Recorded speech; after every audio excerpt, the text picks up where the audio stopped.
মূল্য নাপালে মা সৰস্বতীৰ আদৰ নাই। সৰস্বতী পূজাৰ দিনাই জাবৰৰ দমত পৰি ৰ'ল দেৱীৰ প্ৰতিমা। আজি বিদ্যাৰ অধিষ্ঠাত্ৰী দেৱী শ্ৰী শ্ৰী সৰস্বতী পূজা। দুদিনীয়াকৈ ৰাজ্যত অনুষ্ঠিত হ'ল সৰস্বতী পূজা।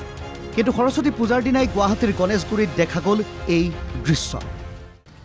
আজি বিদ্যাৰ অধিষ্ঠাত্ৰী দেৱী সৰস্বতী পূজা আৰু সৰস্বতী পূজাৰ দিনাই গণেশগুৰিত এনেকুৱাবোৰ দৃশ্য আপোনালোকে দেখে। বিভিন্ন মৃন্ময় শিল্পীসকলে এইসমূহ সৰস্বতী মূৰ্তি সাজু কৰি আনে পূজা অৰ্চনা কৰিবলৈ গ্ৰাহকক বিক্ৰী কৰে। কিন্তু তাৰ বিপৰীত দৃশ্য দেখা গৈছে গুৱাহাটী মহানগৰীৰ গণেশগুৰিত।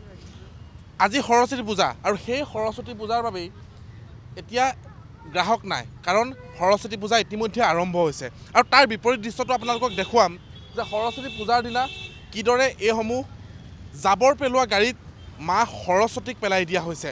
এয়া এক কৰুণ দৃশ্য দেখিবলৈ পোৱা গৈছে। বিদ্যাৰ অধিষ্ঠাত্ৰী দেৱীগৰাকীক এইদৰে জাবৰৰ মাজত দেখিবলৈ পোৱা গৈছে।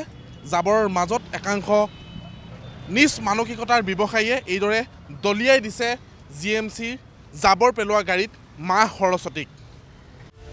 কাৰোবাৰ বাবে সৰস্বতী পূজা এক উপাসনাৰ পৰ্ব, কিন্তু কাৰোবাৰ বাবে ই এক ব্যৱসায়। প্ৰতি বছৰৰ দৰে এইবাৰো বহু ব্যৱসায়ীয়ে গণেশগুৰিলৈ আনিছিল শতাধিক সৰস্বতীৰ প্ৰতিমা, কিন্তু আশা কৰা ধৰণে এইবাৰ বিক্ৰী নহ'ল সৰস্বতীৰ প্ৰতিমা,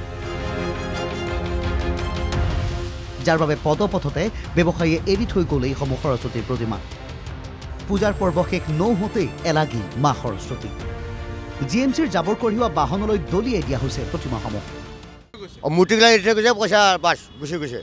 আৰু ৰাতিপুৱা 4 গাড়ী মাল ফেল দিছে GMCৰ গাড়ীত। আজি এনেকৈ থৈ গৈছে, এতিয়া ফুটপাথ আমাক খালী লাগে, আমি উঠাই দিছোঁ। আমি হাজাৰতলীতে বহোঁ, জেগা চাফা কৰোঁ। গতিকে সিহঁতে কিয় এৰি দিয়ে, সিহঁতক ধৰিব লাগে, বাছ এইটোৱে কথা। বিক্ৰী হোৱা হ'লে এই সুন্দৰ প্ৰতিমাই হয়তো কোনো এখন পূজাথলীৰ সৌষ্ঠৱ বৃদ্ধি কৰিলে হয়, কিন্তু উচিত মূল্য নোপোৱাত এনেদৰে আৱৰ্জনাৰ মাজত পৰি ৰ'ল প্ৰতিমা। ফাগুনৰ আগমনৰ পূৰ্বেই মহানগৰীৰ পৰিৱেশ এতিয়া প্ৰদূষিত হৈ পৰিছে। তেনেস্থলত ৰাসায়নিক দ্ৰব্যৰে নিৰ্মাণ কৰা এইসমূহ প্ৰতিমা যধে মধে পেলোৱাৰ ফলতো যে প্ৰদূষণৰ মাত্ৰা বৃদ্ধি হ'ব, সেয়া নুই কৰিব নোৱাৰি। ভিডিঅ' জাৰ্নেলিষ্ট বিনয় কলিতাৰ সহযোগত গুৱাহাটীৰ পৰা সুকল্যাণ ৰাজখোৱাৰ ৰিপৰ্ট NKTV+।